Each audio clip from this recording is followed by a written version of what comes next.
Precarización del trabajo en México y en el mundo. Presenta Josué Manuel González Martínez, alumno, Ingeniería en Sistemas Computacionales.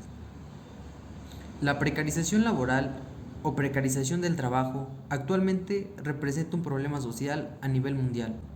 En la mayoría de los países, principalmente en los más industrializados, los sistemas de contratación de los trabajadores se caracterizan por las llamadas 3 sin sindicato, sin obra social, sin salud pública. Los salarios son muy bajos. En Japón, la precarización del trabajo es un problema real, diario y evidente. Se ha convertido en un fenómeno social y sus ciudadanos comienzan a asociarlo a una normalidad. En este país asiático es muy común que una persona trabaje más tiempo del debido. Incluso se valora más el tiempo cuando se está trabajando que cuando se realizan actividades necesarias y básicas, como comer, descansar o dormir. Los trabajadores nipones cubren horarios extremos. Además, acumulan horas de trabajo extras, mismas que fácilmente llegan a superar las 100 horas al mes. Para el ciudadano japonés, es normal trabajar bajo estas condiciones. Incluso la sociedad japonesa ha creado un concepto asociado a la muerte por el exceso de trabajo. Se le llama karoshi.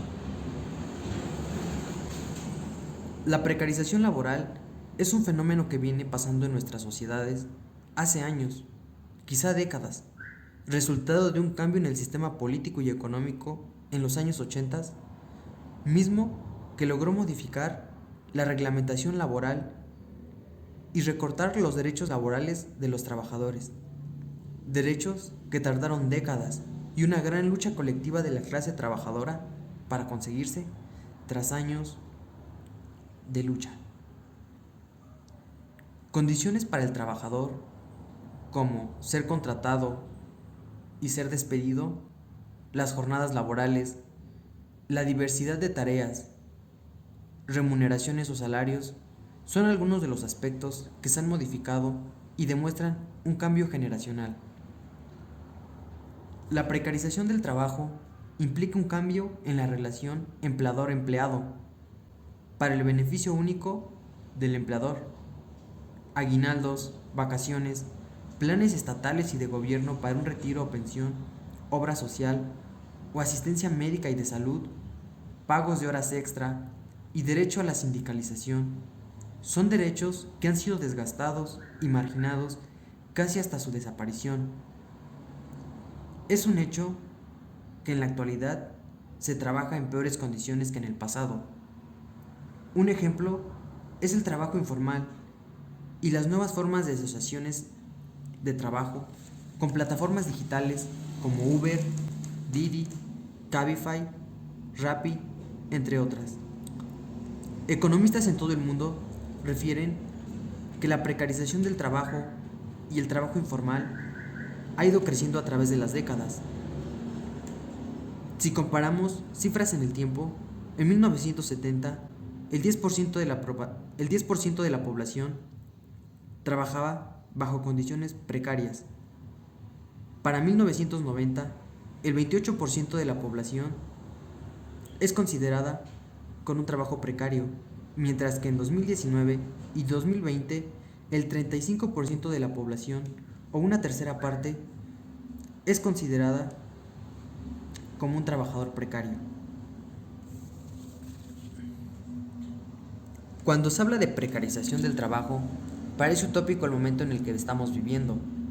Pero, ¿cómo es que hemos llegado a esto? Debemos tener en cuenta que los sistemas políticos y económicos juegan un papel fundamental en nuestras vidas. Sería incorrecto concluir que el capitalismo como sistema económico es malo por naturaleza, o pensar que desde su desarrollo en la academia, sus intenciones siempre fueron malas. No debemos olvidar que el capitalismo explota y oprime, a su vez que concede algunos derechos.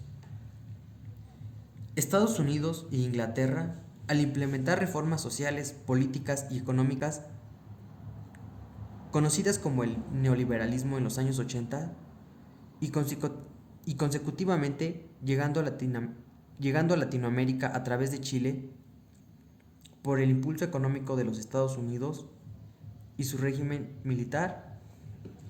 En el Consenso de Washington, acuerdo que tomaron algunos países en los años 80, se estableció bajar el costo público, es decir, el gobierno invertiría mucho menos dinero en salud, educación, cultura, deporte y obras públicas.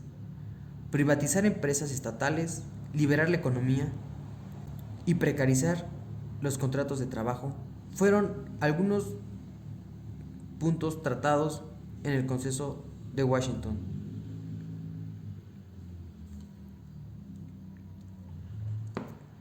El Banco Mundial y el Fondo Monetario Internacional ofrecen préstamos a países pobres o en crisis, a cambio de intereses y ajustes en el país deudor. Exigen cambios como cambiar el sistema de jubilación, el sistema laboral y el sistema fiscal.